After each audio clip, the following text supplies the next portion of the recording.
Hello everyone, and welcome to the 30th plagiarized episode of Analyzing Evil, featuring Sentinel Prime from Transformers 1. The tyrannical, traitorous, false savior of Cybertron, who sold out his own planet and people during wartime, and propped himself up as the heroic last Prime when he was anything but. Sentinel Prime in the mainstream Transformers media also has two detestable versions before him. The first being from Transformers Animated, where he was a personal rival of Optimus Prime despite being allies, and the second being his Bayverse version, who was also traitorous in his pursuit to restore Cybertron, and even Megatron turned against him. As hated as those two versions were, I would argue that this version takes the cake. I haven't felt this negatively about a villain in the Transformers franchise since Megatron discarded Creator Con in the Nintendo DS game. I was less than 10 years old when I beat that game, and while I still hate Megatron all this time later, Sentinel Prime is easily in second place. The key reason being that justice was at least served in Transformers 1. While DS Megatron got away with everything, even possibly possessing the Allspark at the end too. Now in particular, Sentinel Prime is not a complex villain, and I think it's easy to analyze what he is. He can easily be diagnosed as a psychopath, plain and simple. But to diagnose him as a psychopath, we need to go over his words, his actions, and his personality for a proper assessment. Now, in general, psychopaths and sociopaths are often mixed with one another and can even be used as buzzwords to insult people. However, I think that Sentinel Prime came out of Transformers 1 a pretty hated and detestable character. So here, we're gonna go over 20 traits of a psychopath, and I'll state how I believe Sentinel Prime fits the bill, and how it's a good way to explain his character, and what he ended up doing. So let's begin. Number 1, superficial charm and charisma. There's no denying that Transformers 1 made it clear that Sentinel Prime is loved and admired in Iacon. Sentinel Prime, having propped himself up as a hero, was easily able to sway the population of Cybertron into worshipping him. He manipulated himself into appearing as the last Prime. He even drew people to their screens in the announcement of the Iacon 5000 race, so everyone was easily charmed and wowed by him.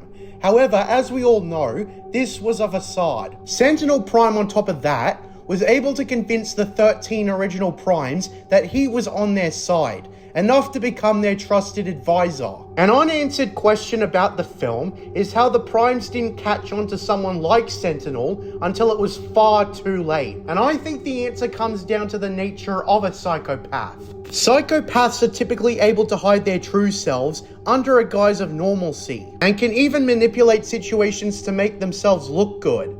They are masters of manipulation. So I imagine that Sentinel, having earned the trust of the Primes, made them vulnerable to a traitor like him. He was likely charming and charismatic, although none of it genuine towards the Primes. Sentinel didn't even believe in his own race's ability to defeat the Quintessons. Point is that he managed to fool the 13 Primes, and he was able to fool Cybertron afterwards, with the narrative that he was out for their best interests, and evoked natural charisma at that, so the people fell in love with him. It was a perfect recipe to be able to serve as the supposed successor to the Primes. Number 2, unnecessarily cruelty or a mean streak. Sentinel Prime, even though he covered up most of it, is cruel. For starters, he was revealed to have been the reason the miners were without cogs to transform. And as Bumblebee alludes, this sort of action is considered a great sin amongst Cybertronians, not to mention the fact that the miners were all essentially disabled for life. So basically, Sentinel Prime near permanently crippled any Cybertronians created that he decided would go to the mines. As it wasn't only the ability to transform, the basic right of a transformer, but also the ability to stand up, as the lack of a cog also weakened them. Look at how someone like Darkwing treated the miners. He knew he could push the miners around because he was stronger. And the byproduct of this is how Sentinel created a class divide between Cybertronians with cogs and those without.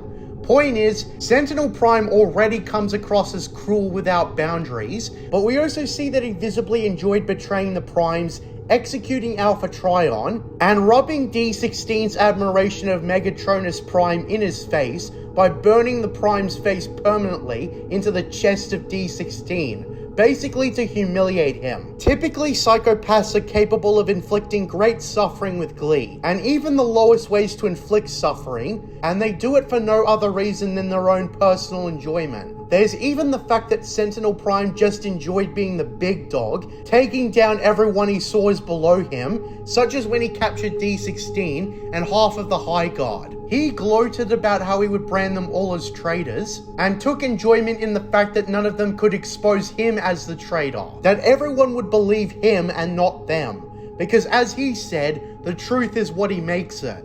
Number 3. Lies, exaggerations, and dishonesty. Sentinel Prime is a pathological liar, first and foremost. He built his entire rule off of lies. He spun the narrative that he was appointed as the last Prime, which was likely believed because the Primes had gone missing in action, and he was their trusted advisor, a position he likely manipulated to begin with. He lies that he was searching for the matrix of leadership, that he had driven off the quintessons, and other tales that weren't true in the slightest. He was lying at every turn, and it was all with the motive to appear as a hero and live like a king. He also had it told to the cogless miners that they were born without cogs. I imagine he also manipulated the loss of the matrix of leadership to tell those born before the matrix disappeared that the lack of new energon also created cogless miners. He was likely the one who oversaw the birth of new transformers. So when Orion Pax and D16 were born, for example, he immediately removed their cogs before they went online for the first time. His moral event horizon is even based on a lie,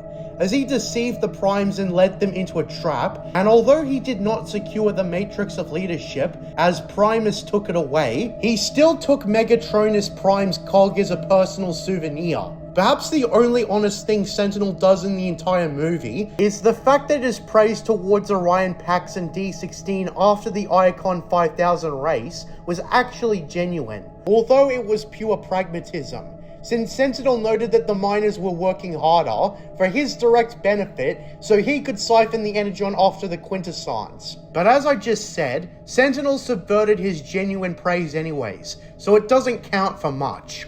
Number 4. Lack of accountability and playing the blame game.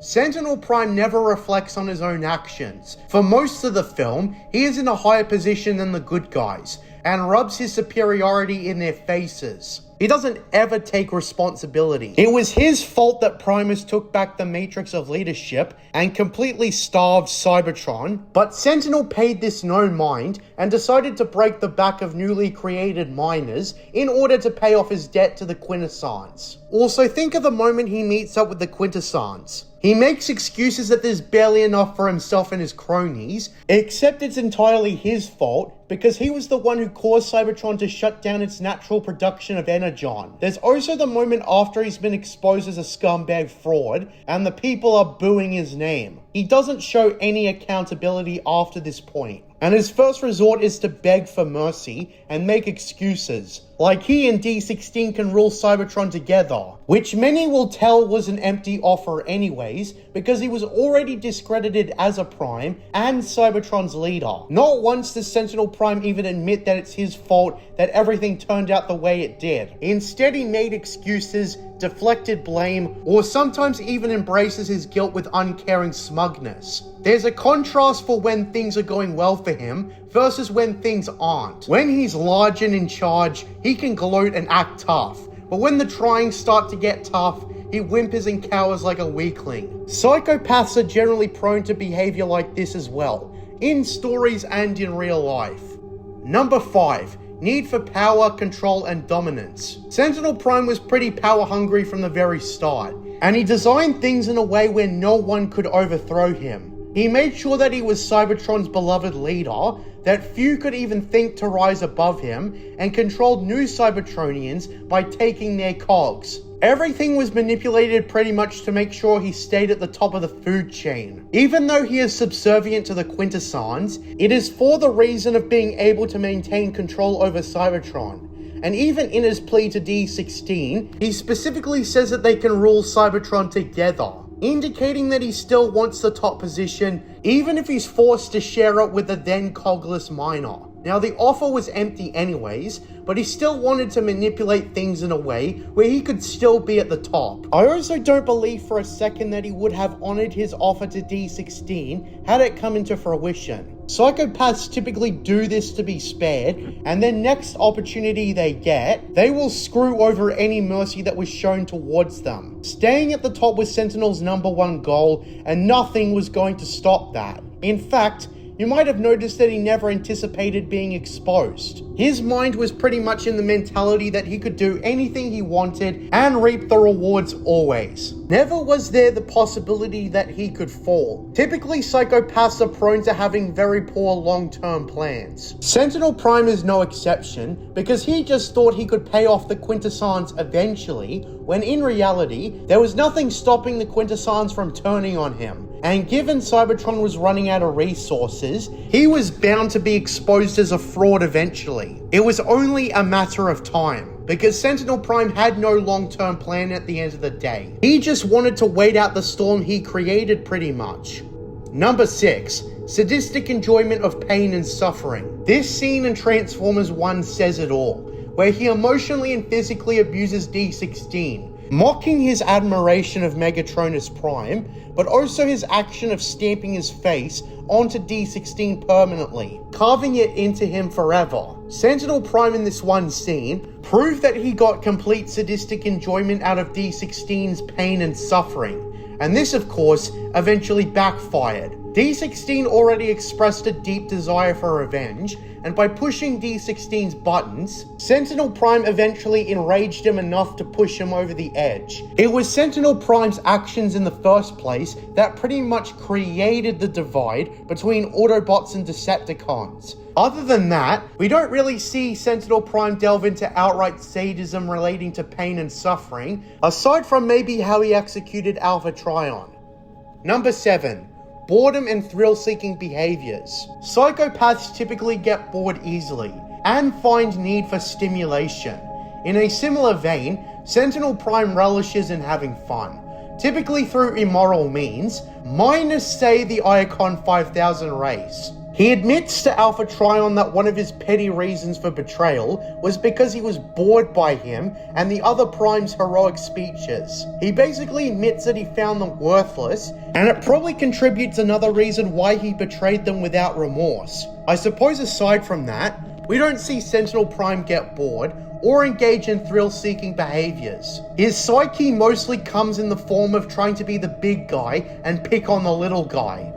Number 8. Disregard for rules, laws, and norms. Sentinel Prime has practically no regard for the sacred customs of Cybertronians. He did betray the 13 original Primes after all, but he also has shown no regard for other aspects of Cybertronian culture. He, after all, removed the cogs of new Cybertronians, something that by Cybertronian standards is pure evil, and Sentinel Prime didn't care. I should say that, as mentioned earlier, he had no faith in his own species, and he is basically a traitor to his own race. The Cybertronians were fighting for their own freedom against the Quintessons, and Sentinel basically gave the other side the victory on a silver plate. Removing cogs from other Transformers basically proved that he couldn't care less about his fellow Cybertronians. Sentinel Prime isn't proud to be a Cybertronian, and he isn't proud to be a Prime. He basically just saw both as a means to prop himself up, without any sincerity, of course. In fact, it's Sentinel who created classism and ableism on Cybertron, showing how he only contributed harm to the planet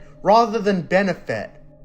Number 9. Unaffected or unafraid of consequences. As mentioned before, Sentinel Prime never thought he would be caught. He thought he would always be at the top. Sentinel Prime, when he was about to die, definitely wasn't thinking about the consequences of what he did. He was only thinking of his own self-preservation in the heat of the moment, something that was futile in the end. Psychopaths typically are in it for themselves first and only. Everyone else be damned. It's not that Sentinel considered the consequences and thought it was worth being a scumbag. It's that he never thought about it at all. It's pretty much something he was incapable of thinking about. Sentinel Prime pretty much had a narrow-minded view that he could do whatever he wanted, and whatever went wrong, he could shift it onto others, like the cogless miners, who were forced to work to make up for his debt.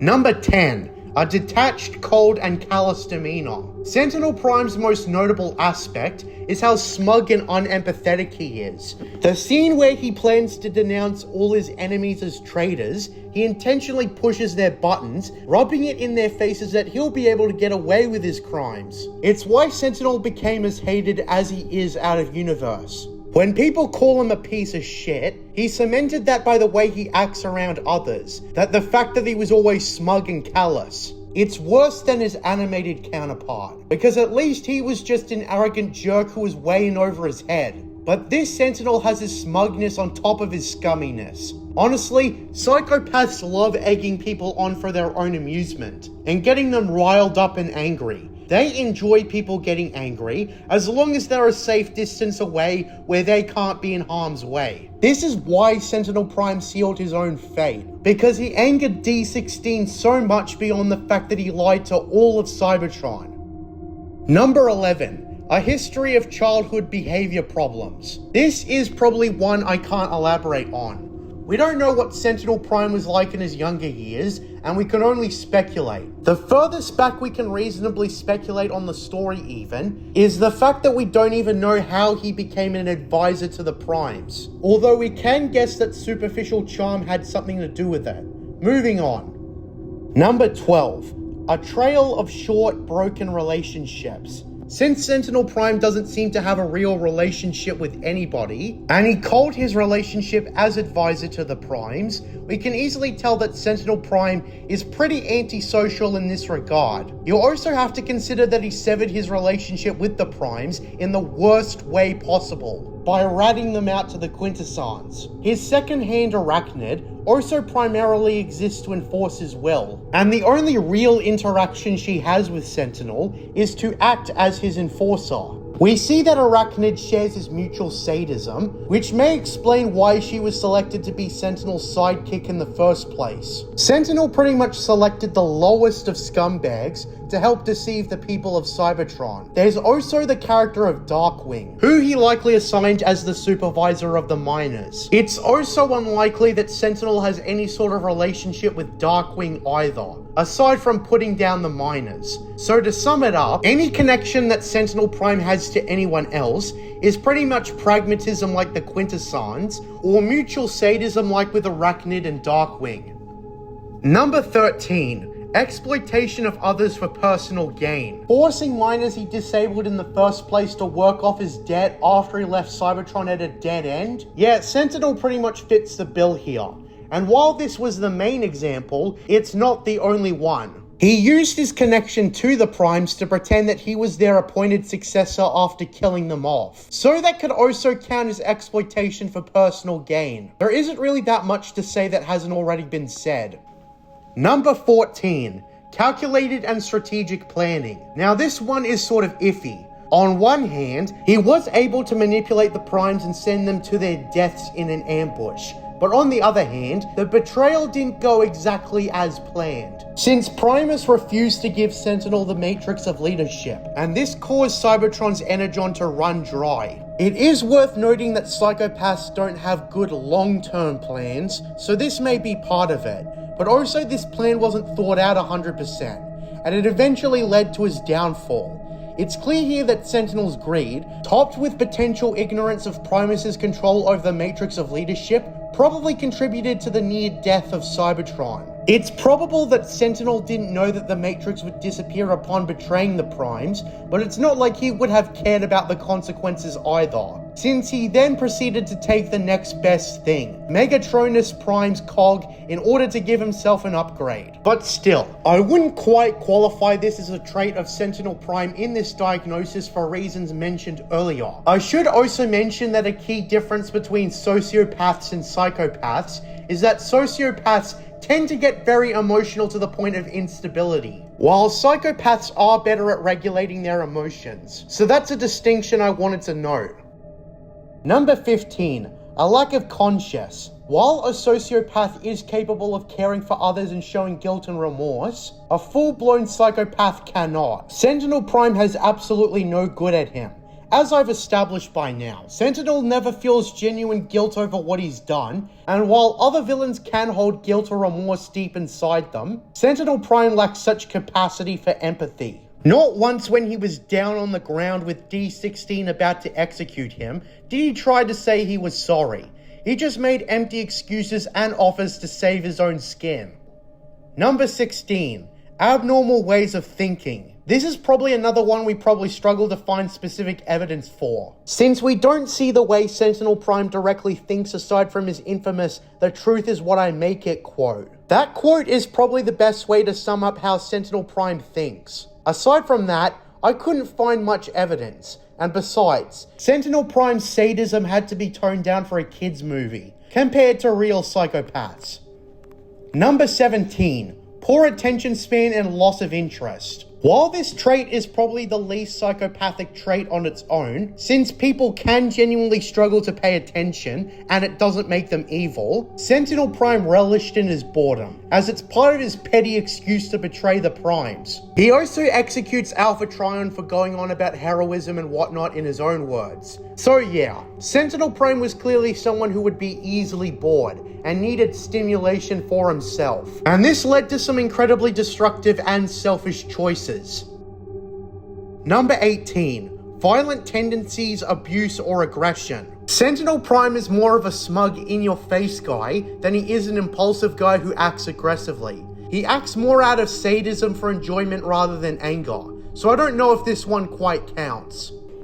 Number 19. Hostile and oppositional by nature. Psychopaths tend to, and typically hold racist or misogynistic views. Sentinel not only created the divide between Cybertronians, but he also had no faith in his own species. Thus why he betrayed all of them as long as he could be on top. So Sentinel can be seen to fit the bill of this trait.